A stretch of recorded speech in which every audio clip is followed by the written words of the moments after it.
हाय, good morning, good afternoon, good evening. कैसे हैं आप लोग? आई होप कि बहुत ही अच्छे होंगे।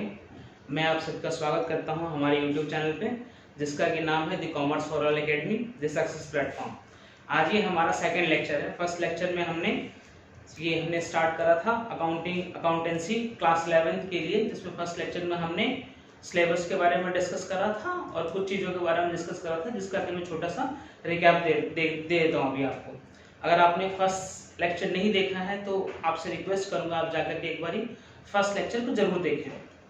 ठीक है जी। तो चलिए अब हम बिना ये हमारा सेकंड लेक्चर रहेगा जी। ठीक है जी। और ये हम पढ़ रहे हैं टी.एस. ग्रेवाल्स की बुक को रेफर करके हम ये अकाउंट्स 11th के लिए हमने स्टार्ट करा है। ठीक है।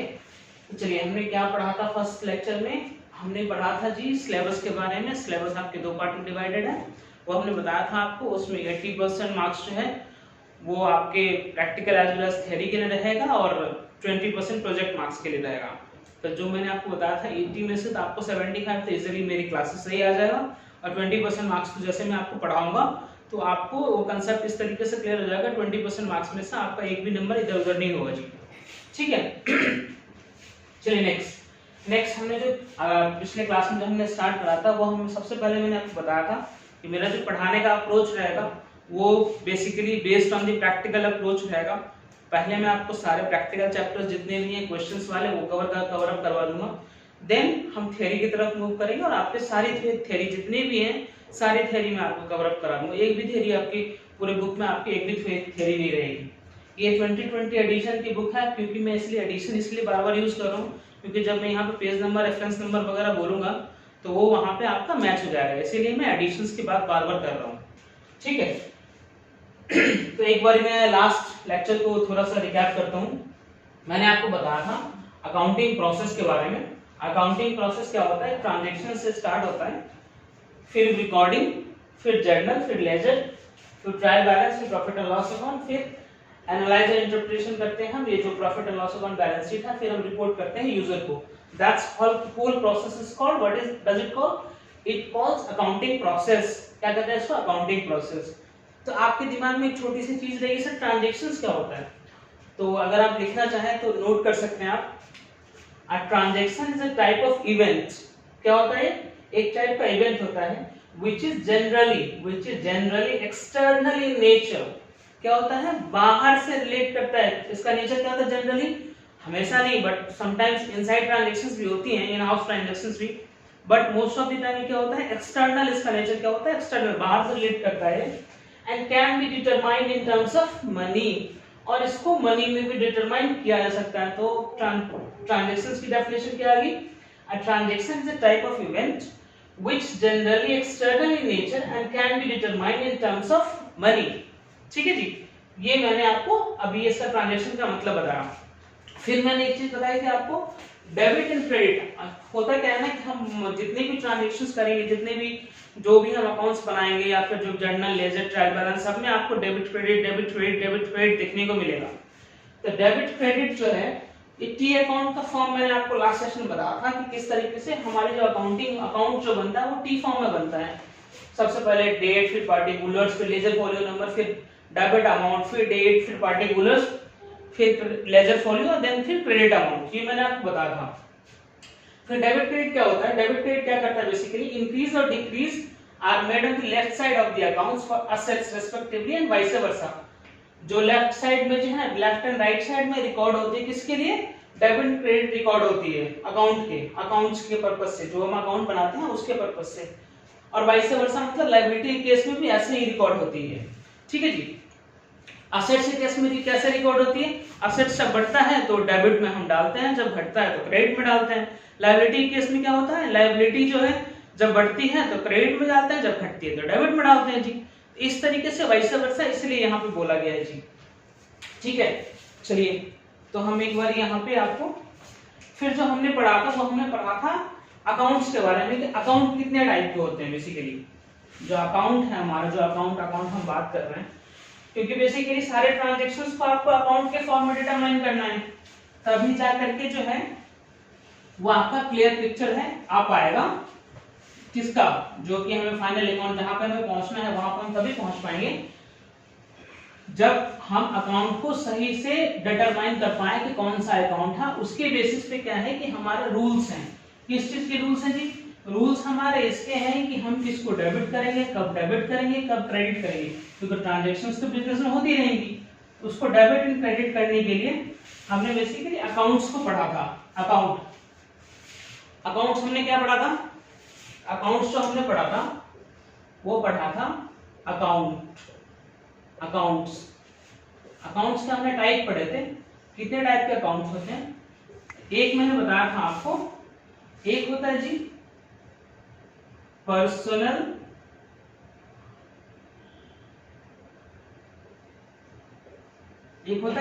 अकाउंट। इसको मैं अकाउंट को हमेशा एसी से डिनोट करूंगा। Sorry for the interruption. मैं बता रहा था आपको अकाउंट्स कितने टाइप के थे? दो टाइप के, personal and impersonal account. Personal account कितने टाइप का होता है जी? वो पर्सनल मतलब इम्पर्सनल होता है जो पर्सनल नहीं है। पर्सनल अकाउंट कितने टाइप होते हैं? रियल पर्सनल अकाउंट, उसके बाद जी आर्टिफिशियल पर्सनल अकाउंट, फिर आता है जी representative personal account.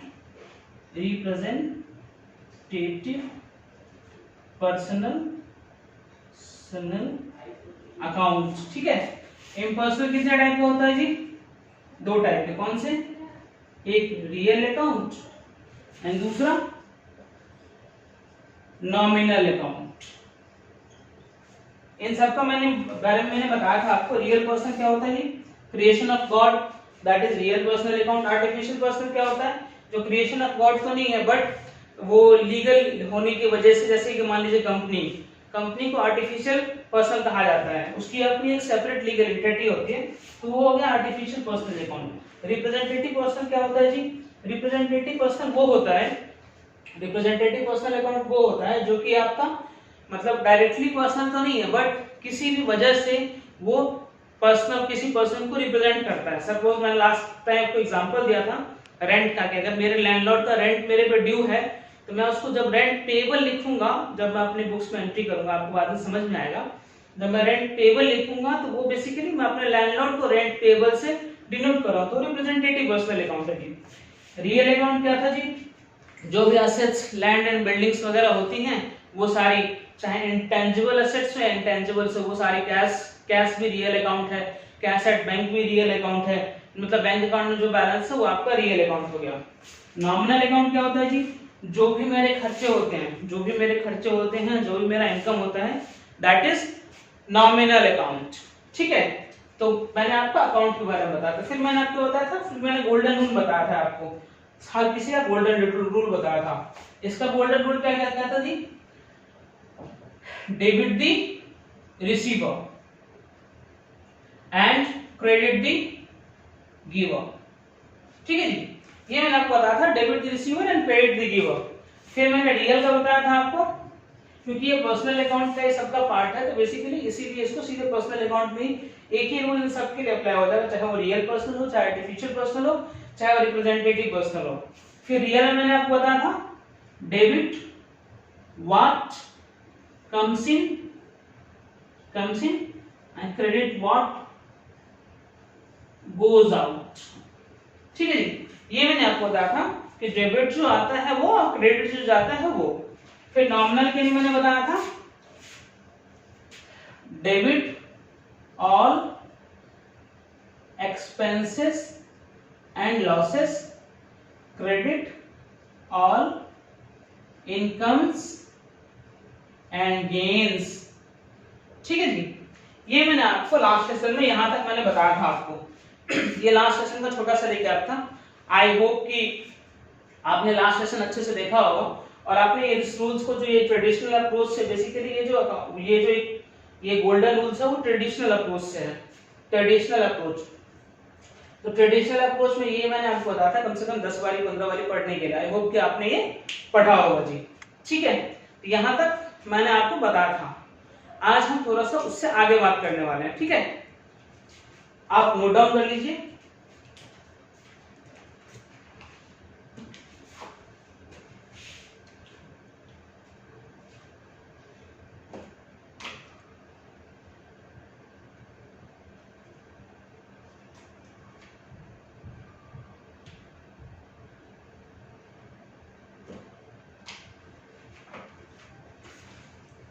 I hope कि आपने नोट डाउन कर लिया हो, ठीक है जी। चलिए,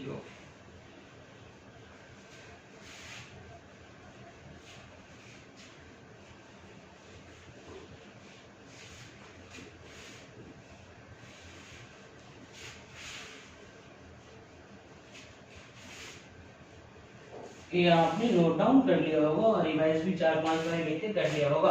और थोड़ा सा ना मतलब इंटरेस्ट के साथ पढ़िए इसको, अकाउंट्स को। जितना आप इंटरेस्ट के साथ पढ़ें, जितना आप इन्वॉल्व होंगे ना हर चीज में, उतना आपके लिए बेनिफिशियल रहेगा, ठीक है।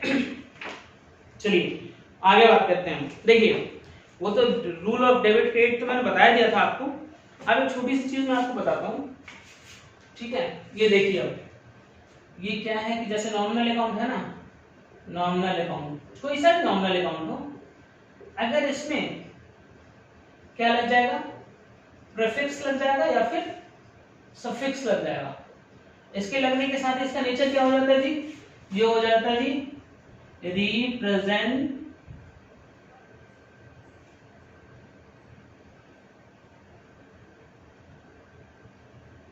रिप्रेजेंटेटिव पर्सनल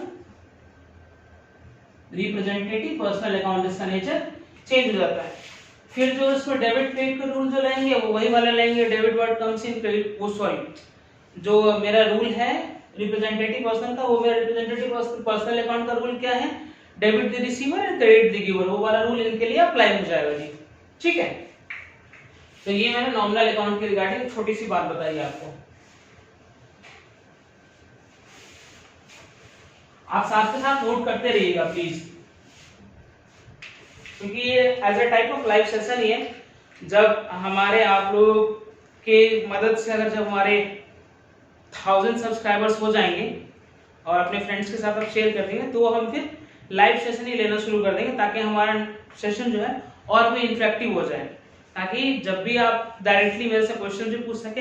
अभी तो क्या है कि वन वे कम्युनिकेशन हो रहा है, वन वे चैनल है। अभी मैं बोल रहा हूँ, आप बस सुन रहे हो, आप रिप्लाई क्या कर सकते हो, कमेंट भी कर सकते हो, बट तब क्या रहेगा, लाइक जब मैं सामने से बोलूंगा तो आप भी मुझे डायरेक्टली रिप्लाई कर सकते हो और आप भी अपने क्वेश्चंस वगैरह पूछ सकते हो। तो उसके लिए आपकी हेल्प चाहिए होगी कि आप अपने दोस्तों के साथ शेयर कीजिए और सब्सक्राइबर्स की रेंज जो है वो 1000 तक प्लीज पहुंचाइए, प्लीज, ठीक है। चलिए आगे बात करते हैं। अब देखिए, हम पेज नंबर कौन सा यूज कर रहे हैं, हम पेज नंबर है ये 6.4। कौन सा पेज नंबर है, पेज नंबर 6.4, PS ग्रेवाल जी की बुक से, ठीक है, 2020 एडिशन वाली, पेज नंबर 4। अब इसमें क्या दे रखा है ना कि उसमें आपको दे रखा है कि सबसे पहला इलस्ट्रेशन 1। कौन सा इलस्ट्रेशन जी, इलस्ट्रेशन 1, 1 नंबर का इलस्ट्रेशन है, जो कि अब जिसकी बारे में बात करने वाले हैं हम। अब इसमें कह रहे हैं classify the following into personal, real and nominal account. ये आपको क्लासिफाई करना है। आपने कोशिश करा था क्या, ये नहीं करा, कोई बात नहीं, अभी हम कर लेते हैं। अब कैश है, कैश कौन सा अकाउंट होगा, क्या लगता है कैश मतलब मैंने बताया था ना डेफिनेशन आपको, मतलब एक बार सारे डेफिनेशंस को एक बार दिमाग में हमेशा याद रखिए, कौन सा अकाउंट क्या हो सकता है। जब आपको एक बार अकाउंट क्लियर हो जाएगा, आइडेंटिफिकेशन कर पाएंगे आप कि ये पर्सनल है, रियल है, नॉमिनल है, तो आपकी लिए अकाउंटिंग एंट्रीज इतनी इजी हो जाएगी, जिसका कि मतलब आपको क्योंकि आपसे बस क्वेश्चंस करेगा और आपके पास सॉल्यूशन रेडी रहेगा, क्योंकि आपको अकाउंट का नेचर पता है, कौन सा नेचर का अकाउंट है। तो कैश कौन सा नेचर का अकाउंट है, रियल अकाउंट है। अब मान लीजिए कि मेरे पास कैश आता है तो क्या होगा, व्हाट कम्स इन, तो कैश डेबिट हो जाएगा अगर आता है तो, और अगर कैश जाता है तो क्रेडिट हो जाएगा, व्हाट गोज आउट, ठीक है। चलिए ये हो गया कैश। फिर सेकंड है बैंक, सेकंड है बैंक, बैंक भी क्या है जी, रियल। इसमें भी कौन सा रूल आएगा, debit what comes in, credit what goes out, debit and credit. Third है जी outstanding salaries, outstanding salaries, outstanding salaries, outstanding salaries. अब देखिए यहाँ पर आपका ध्यान लाना चाहूंगा, सैलरी क्या, सैलरी का अगर मैं सिर्फ सैलरी की बात करता तो सैलरी एक टाइप का खर्चा होता है जो ऑर्गेनाइजेशन के लिए, हर एक ऑर्गेनाइजेशन के लिए या फिर कोई भी स्टाफ या फिर कोई भी शॉप के लिए सैलरी क्या होता है, एक टाइप का खर्चा होता है, तो वो एक्सपेंस का नॉमिनल नेचर का अकाउंट होता है। बट लेकिन इसके साथ क्या जुड़ गया, ये जुड़ गया है जी, एक प्रीफिक्स जुड़ गया है इसके साथ। क्या जुड़ गया है, एक ये देखिए, एक ये प्रीफिक्स जुड़ गया। क्या प्रीफिक्स जुड़ गया जी, आउटस्टैंडिंग। अब इसका नेचर क्या हो जाएगा, प्रीफिक्स जुड़ने के बाद ये हो जाएगा जी आपका रिप्रेजेंट। अब ये पूरा लिखिएगा, अब ये जितने हैं ना, मतलब ऑल तो ये पर्सनल अकाउंट है, सिंगल लिख सकते हैं आप, लेकिन आप इसको हमेशा पूरा लिखिएगा, रिप्रेजेंटेटिव पर्सनल अकाउंट। अब इसमें क्या हो जाएगा जी, रूल कौन सा अप्लाई हो जाएगा, इसमें रूल अप्लाई हो जाएगा debit the receiver and credit the giver. ठीक है जी, इसमें ये रूल अप्लाई हो जाएगा जी। नेक्स्ट है आपका चौथा सेल्स। सेल्स, सेल्स का नेचर क्या रहेगा जी, सेल्स का नेचर है मेरा रेवेन्यू, इनकम है ना सेल्स। इनकम कौन सा अकाउंट होता है जी, नॉमिनल। नॉमिनल का नेचर क्या होता है जी, debit all expenses and losses, credit all incomes and gains. ठीक है। पांचवा क्या है जी, accrued interest, ACCRUD, accrued interest. Accrued interest क्या होता है जी, देखिए इंटरेस्ट दो टाइप होता है, एक तो आपका होता है कि जो आपको मिल जाता है, एक होता है कि ड्यू हो गया बट वो मुझे मिला नहीं, अक्रू हो गया वो, बट मुझे साल के मतलब जैसे कि मान लीजिए 31 मार्च में क्या हुआ कि मेरा कुछ इंटरेस्ट बैंक के पास अक्रू हो गया बट वो मुझे मिला नहीं, जो हमें मिला नहीं वो अक्रूड इंटरेस्ट का पार्ट बन जाता है। इंटरेस्ट जो है वो अक्रू हो चुका है बट मुझे मिला नहीं, रिसीव नहीं हुआ है, तो इसका नेचर क्या हो जाएगी, इंटरेस्ट का नेचर जो होता है मैक्सिमम, अगर मेरे लिए क्या होता है, इंटरेस्ट इनकम होता है जी। आप पैसा कहीं इन्वेस्ट करते हैं ना तो आपके पास जो इंटरेस्ट आता है वो आपका इनकम होता है, तो इंटरेस्ट जो मेरा इनकम हो गया, तो इसका नेचर वैसे अगर मैं फर्स्ट इंस्टेंस में देखूं इंटरेस्ट का नेचर तो क्या है, नॉमिनल है, बट इसके साथ क्या जुड़ा हुआ है, प्रीफिक्स जुड़ा हुआ है। तो अब इसका नेचर क्या हो जाएगा, representative personal account, representative personal account, representative personal account. अब फिर रिप्रेजेंटेटिव पर्सन क्या होता है, debit the receiver, credit the giver, debit credit the giver, ये हो गया जी आपका। नेक्स्ट फिर इसके बाद क्या आता है, lease hold property, lease hold property. ठीक है, ये आपका कौन सा है जी, लीज होल्ड प्रॉपर्टी। छठा है लीज होल्ड प्रॉपर्टी। अब देखिए जैसे ही प्रॉपर्टी आ गया ना, अब जैसे ही प्रॉपर्टी आ गया, प्रॉपर्टी कौन सा, प्रॉपर्टी मेरे लिए क्या हो गया, असेट है मेरे लिए, तो लीजहोल्ड प्रॉपर्टी मेरे लिए असेट है, असेट है तो उसका नेचर क्या हो गया, रियल। जैसे इसका नेचर रियल हो गया, रियल होने के साथ ही क्या हो जाएगा, कौन सा रूल अप्लाई हो जाएगा, रियल वाला। रियल वाला क्या कहता है, debit what comes in, credit what goes out. ठीक है, उसके बाद आपका ड्राइंग्स, क्या है, ड्राइंग्स। सातवां है आपका ड्राइंग्स। ड्राइंग्स का नेचर क्या होता है जी, ड्राइंग्स का नेचर देखिए, अब ड्राइंग के बारे में आपको बताता हूं मैं, पहले थोड़ा सा ड्राइंग होता क्या है। जब आप कोई बिजनेस स्टार्ट करते हैं ना, जब आप कोई बिजनेस स्टार्ट करते हैं तो आप उसमें ना पैसा इन्वेस्ट करते हैं। मतलब मान लीजिए मैं प्रोप्राइटर हूँ और इसका दी कॉमर्स फॉर ऑल एकेडमी का, तो मैंने इसमें क्या करा है ना, ये सारा सेटअप बनाने के लिए मैंने कुछ पैसे इन्वेस्ट करे हैं। तो मैंने क्या करा, कैपिटल इंट्रोड्यूस करा अपने बिजनेस के लिए। कितना कैपिटल इंट्रोड्यूस करा है, मान लीजिए मैंने 25 लाख रुपए कैपिटल इंट्रोड्यूस करा है, एग्जांपल है जी, 25 लाख रुपए का मैंने कैपिटल इंट्रोड्यूस करा है इस बिजनेस को सेटअप करने के लिए। और लेकिन जब अब मेरा खुद का बिजनेस है, मेरा क्या है, खुद का बिजनेस है, अपने खर्चे के लिए जब अपने बिजनेस से पैसे निकालूंगा ना, ऐसे अगर निकालता रहूं फिर तो क्योंकि मेरा बिजनेस है, लेकिन मुझे उसको आइडेंटिफाई तो करना पड़ेगा ना कि मैंने अपने खर्चे के लिए निकाला। जो अपने खर्चे के लिए, पर्सनल एक्सपेंसेस के लिए जो अपने बिजनेस से पैसे विड्रॉ करता हूँ ना, वो उसको क्या कहते हैं हम जी, ड्राइंग्स कहते हैं उसको, मतलब पैसे बिजनेस से बाहर निकाला। जैसे कैपिटल होता है, कैपिटल जो इंट्रोड्यूस करते हैं वो, जो ड्राइंग्स जो हम बिजनेस से बाहर निकालते हैं वो, जब बिजनेस में इंट्रोड्यूस करते हैं तो कैपिटल, जब बाहर निकालते हैं तो ड्राइंग। अब कैपिटल का नेचर क्या होता है जी? कैपिटल किसे रिप्रेजेंट करता है, कर रहा है? कैपिटल मेरा ही है ना, बेसिकली मेरा अगर बिजनेस है तो कैपिटल मेरा है। इसका नेचर क्या हो गया? पर्सनल अकाउंट इसका नेचर हो गया। अब पर्सनल अकाउंट इसका नेचर हो गया तो सेम एज ड्राइंग भी जो है वो मैं ही कर रहा हूं, तो ड्राइंग का नेचर क्या होता है? Personal account. अब पर्सनल अकाउंट जैसे इसका नेचर हो गया तो पर्सनल अकाउंट नेचर होने के साथ ही क्या हो जाएगा? ये इसका नेचर क्या होगा जी? Personal account. पर्सनल अकाउंट इसका नेचर हो गया। पर्सनल अकाउंट नेचर होने के साथ ही इसमें रूल अप्लाई हो जाएगा, debit the receiver, credit the giver. ठीक है, आपको जितने भी अकाउंट्स आपको दे रखे हैं ना, आपको जितने भी अकाउंट दे रखे हैं सबके साथ आपको ये करना है, आपको आइडेंटिफाई करना, उसके साथ रूल बोलना है, आइडेंटिफाई करना आपको उसके साथ रूल बोलना है। उससे क्या होगा? आपका ये पूरा कंसेप्ट है ना, जब आप ये 18वें नंबर तक पहुंचेंगे, हाँ 18 दे रखा, 18वें नंबर तक पहुंचेंगे तो आपके जितने भी कंसेप्ट्स हैं वो सारे इस तरीके से, मतलब आपको रूल्स याद हो जाएंगे जो जिसका कोई जवाब नहीं है। अब देखिए नेक्स्ट क्या है जी, मैं एक बार इसको, आई होप कि आपने नोट डाउन कर लिया होगा, और दो सॉल्यूशन दे रखा है, बट आप थोड़ा सा इसको इस तरीके से कीजिएगा। सॉल्यूशन में तो बस 3 फ्रेम बना दिया, रियल, पर्सनल, नॉमिनल, उसमें अकाउंट क्लासिफिकेशन कर दिया जी, ये रियल हो गया, पर्सनल हो गया, नॉमिनल हो गया। बट आपने ऐसा नहीं करना, आपने कैसे करना है? आपने ऐसे एक एक करके लिखना है, उसका नेचर लिखना है, टाइप ऑफ अकाउंट, कौन सा टाइप का अकाउंट है, और फिर उसके आगे एक रूल लिखना है, जो भी रूल होगा वो रूल आपको लिखना है। ये 18 के 18 में आपको रूल लिखने हैं सबके स्पेसिफिकली। ये मैं अभी क्लीन कर रहा हूं, ठीक है? ओके जी।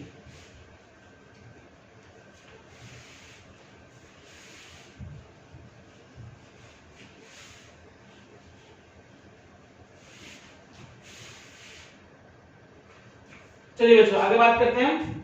तो ड्राइंग्स हो गया। अब डिस्काउंट रिसीव्ड, अब कौन सा हो गया मेरा? ये नॉमा है ना मेरा, ये क्या है? डिस्काउंट रिसीव्ड, डिस्काउंट मुझे मिला है। अब डिस्काउंट रिसीव्ड आप खुद ही बताइए सोच करके, आप एक मिनट में सोचिए कि डिस्काउंट मतलब मुझे मिला है। तो मेरे लिए अगर मान लीजिए मैं 100 रुपए का बुक परचेज करने चल गया, या आप मोबाइल खरीदने के लिए गए, तो अब मोबाइल का प्राइस था 50,000 रुपए। मान लीजिए कि डिस्काउंट के अलग अलग टाइप के नेचर होते हैं, वो नेचर हम बाद में डिस्कस करेंगे कि कौन सा ट्रेड डिस्काउंट है या फिर कैश डिस्काउंट है। बट यहाँ पे क्या है ना, डिस्काउंट रिसीव्ड मतलब डिस्काउंट मुझे मिला है, रिसीव हो चुका है। तो डिस्काउंट रिसीव्ड का मतलब क्या हो? 15,000 का फोन था, मुझे 3,000 रुपये कम में मिला, तो मेरे लिए 3,000 की तो इनकम होगी ना? नहीं हुई इनकम, हुई ना इनकम। 3,000 की जो मेरे लिए इनकम हुई उसका नेचर क्या हो जाएगा? फिर अगर मेरा इनकम आइडेंटिफाई हो उसका नेचर क्या हो गया? Nominal account. नॉमिनल की क्या था? Debit all expenses, debit all expenses and losses, credit all incomes and gains, that's it. फिर नेक्स्ट 10वां क्या था? बैड डेट्स, सॉरी ड्राइंग 7वां था, ये 8वां था, ये 9वां है जी। Bad debts written off, bad debts written off. अब देखिए, अब यहाँ पे एक नया टर्म आ रहा है आपके लिए, बैड डेट्स। अब मैं आपको थोड़ा सा बैड डेट्स के बारे में बता रहा हूँ। मैं साथ के साथ इसलिए आपको बता रहा हूँ कि आपको पढ़ने में कुछ ऐसा नहीं लगेगा अरे मैं क्या पढ़ रहा हूँ, ये मतलब बैड डेट्स आपको पता नहीं होगा बैड डेट्स होता क्या है। देखिए होता क्या है कि जब हम किसी को क्रेडिट पे मतलब सेल करते हैं ना, जैसे मेरा ये मान लीजिए मेरा the commerce for all academy platform है। अब मैं अपनी क्लासेस को मान लीजिए किसी को, आप मेरा कोई स्टूडेंट, आप में से कोई आता है कहता है सर मुझे ना आपकी बैच लेनी है बट मैं आपको अभी पैसे नहीं दे पाऊंगा जी। मैं कहता हूँ कोई बात नहीं बच्चे, आ जाओ तुम पढ़ लो पहले, पैसे तुम बाद में दे देना। जब मैं ये कहता हूँ कि मैंने इसको क्रेडिट पे क्या करा, अपनी सर्विसेज दी। बेसिकली यहाँ पे मैं सेल तो कुछ नहीं कर रहा, यहाँ पे मैं सर्विसेज दे रहा हूँ, मैंने क्रेडिट पे सर्विस दी। तो जब मैंने क्रेडिट पे किसी को अपना सर्विसेज दी, उससे जो मुझे इनकम हुआ, इनकम के लिए जो मैंने क्रेडिट पे सामने वाले को सर्विसेज या फिर गुड्स मतलब जो भी मैं सेल कर रहा हूँ, या फिर मेरा कोई उसका बिजनेस है, ग्रोसरीज का बिजनेस है, या फिर मेरा किसी भी चीज का बिजनेस है, एबीसीडी एनीथिंग, किसी चीज का बिजनेस है, अगर मैं सामने वाले को क्रेडिट पे दे रहा हूँ, जैसे आप भी क्रेडिट पे लेते हो ना, दुकान वाले जाते हो तो भैया ये दे दो, भैया वो दे दो, आपकी डायरी में वो चढ़ा देता है, मान लो महीने के अंत में हिसाब होता है। बट लेकिन तो आप उसके क्या हुए, आप उसके हो गए डेटर, ठीक, आप उससे क्या हुआ, डेटर हुए जी आप। लेकिन अब क्या हुआ, एक पीरियड ऑफ टाइम आने के बाद कुछ भी ऐसा हुआ जिसकी वजह से, मैं ये नहीं कह रहा हूँ आपने जानबूझ के या फिर मैंने बच्चे ने जानबूझ के मुझे पैसे नहीं दिए, मतलब कुछ किसी भी इंसिडेंस की वजह से जब मैं पहुंचा तो मुझे पता चला कि ये पैसे मुझे मिलने वाले नहीं है, तो मैंने क्या करा पहले उसे, तो मैंने क्या करा ना, मैंने उसे पहले बैड डेट्स में डाल दिया। ये जो डेटर था मेरा, ये जो मेरा डेटर था, ये बैड हो गया, मतलब ये बुरा हो गया, अब मुझे पैसा नहीं देगा। अब मैं साल के अंत में पहुंचा, लास्ट में पहुंचा, ये तो मैंने बैड डेट्स में दिखा रखा है। अब मुझे क्या करना है, मतलब जब ऑर्गेनाइजेशन काफी बड़ा हो जाता है तो उसकी ऑडिटिंग वगैरह होती है, और एक पीरियड ऑफ टाइम में कितनी देर तक आप बैड डेट रखोगे, ये डेट मेरा गुड हो जाएगा, ये एक्सपेक्ट करें कितनी देर तक रखोगे आप। At certain point of time आपको क्या करना पड़ेगा, इसको आपको सर्टेन पॉइंट ऑफ टाइम के बाद इसको क्या करना पड़ेगा, आपको इसको खत्म करना पड़ेगा। जब आपको खत्म करना पड़ेगा, मान लीजिए जब आपने सेल करा था तो आपकी इनकम हुई थी, ठीक है जी, अब आपको बैड डेट से क्या करना है, राइट ऑफ करना है, रिटर्न ऑफ मतलब खत्म करना है, राइट ऑफ करना है, तो वो आपके लिए क्या हो जाएगा, एज ए नेचर ऑफ उसका क्या नेचर क्या हो जाएगा, एक्सपेंस, डेफिनेटली उसका नेचर एक्सपेंस हो जाएगा। अब उसका नेचर अगर एक्सपेंस हो गया तो कौन सा अकाउंट हो गया, bad debts return of account, अब खुद बताइए, आप कह रहे नॉमिनल, चलिए ठीक है, वेरी गुड, इसका नेचर हो गया नॉमिनल अकाउंट। नॉमिनल का रूल क्या है, debit all expenses and losses, credit all incomes and gains, ठीक है, तो डेबिट क्रेडिट, ये हो गया नॉमिनल जी। अब नेक्स्ट में जो है, नेक्स्ट है आपका परचेजेस।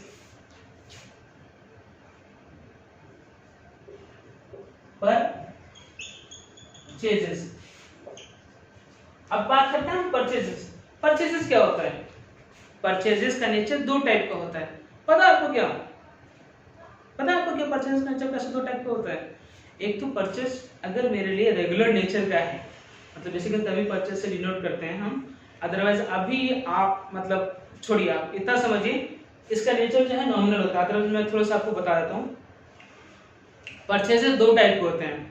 आप स्टॉक भी परचेज करते हैं जिससे आप फर्दर डील करते हैं, आपने सामान खरीदा, मान लीजिए मेरा मोबाइल का बिजनेस है फॉर एग्जांपल, मैंने क्या करा, मोबाइल परचेजेस कर, वो मेरे स्टॉक में आया, तो जो मेरे स्टॉक में आया तो वो मेरे लिए क्या हो गया, मेरे लिए तो खर्चा है ना, क्योंकि फर्दर मैं सेल करूंगा, उससे मुझे प्रॉफिट होगा, रेवेन्यू आएगी मुझे, तो पहले इंस्टेंस में तो मेरे लिए खर्चा है सपोज, और मेरे पास मान लीजिए मेरा सर्विस का बिजनेस है, तो मैंने अपने लिए खुद के लिए एक मोबाइल खरीदा ताकि मैं आपको अच्छे से पढ़ा सकूं या आपसे अच्छे से कनेक्ट रह सकूं, इसके लिए मैंने मोबाइल खरीदा, काफी महंगा मोबाइल खरीदा, तो मैं उससे क्या, मेरे लिए क्या वो असेट है ना, मेरे लिए तो असेट हो गया, वो इसका दो टाइप का नेचर हो गया। बट अभी के लिए जो हम यहाँ पे परचेजेस बात कर रहे हैं ना, वो हम बात कर रहे हैं बिजनेस के टर्म्स में, जहाँ पे नंबर ऑफ ट्रांजैक्शंस बहुत ज्यादा होती है परचेज में। ट्रांजैक्शंस की मैंने डेफिनेशंस बताई थी आपको। परचेजेस का नेचर क्या हो गया जी, नॉमिनल में फिर वही debit the all expenses and losses, credit और इनकम्स एंड गेन्स। 11वां बैड डेट्स रिकवर्ड। अब देखिए, पहले मैंने रिटर्न ऑफ बताया था, अब ये रिकवर हो गया। पहले क्या करा था, जो मेरा डेटर बैड हो गया था वो उसे बैड डेट से मैंने डाल दिया था। अभी क्या हुआ मेरे पास ना, मतलब मैंने तो राइट ऑफ कर दिया था, बट क्या हुआ, जो मेरा बैड डेट था वो मुझे पैसा, उसने मुझे पैसा दे दिया, जो मेरा बैड डेट था उसने मुझे पैसा दे दिया, तो मेरे लिए तो अच्छी बात है ना। तो क्या हो गया, मेरे लिए इसका नेचर क्या होगा, इनकम, तो नॉमिनल अकाउंट हो जाएगा जी। ये नॉमिनल अकाउंट क्या रूल होता है, debit all expenses and losses, credit all incomes and gains. Next है जी मेरा प्लांट एंड मशीनरी।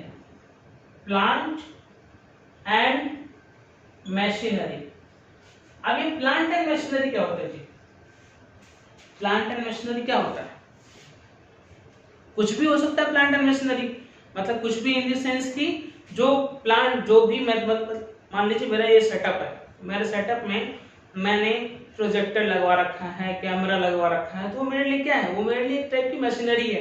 मान लीजिए एसी की फिटिंग करवा रखी है मैंने, तो मेरे लिए क्या है, वो मेरे लिए मशीनरी है।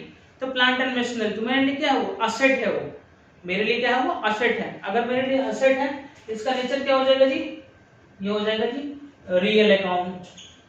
और इसका नेचर रियल हो गया तो फिर यहाँ पे वही वाला rule, debit what comes in, credit what goes out. ठीक है, नेक्स्ट है आपका 13 कैपिटल। सर कैपिटल मैंने ड्राइंग्स के बारे में आपको बताया था, कैपिटल क्या होता है, जब मैं पैसे बिजनेस में इंट्रोड्यूस करता हूँ बिजनेस चलाने के लिए, तो मुझे क्या कर रहा है, वो रिप्रेजेंट कर रहा है ना, मुझे रिप्रेजेंट कर रहा है, मेरा है वो, तो मुझे रिप्रेजेंट कर रहा है। इसका नेचर क्या होता है जी, पर्सनल। पर्सनल हो गया तो वही debit the receiver, credit the giver. Interest paid, अब देखिए यहां पे क्या बात आ रही है, इंटरेस्ट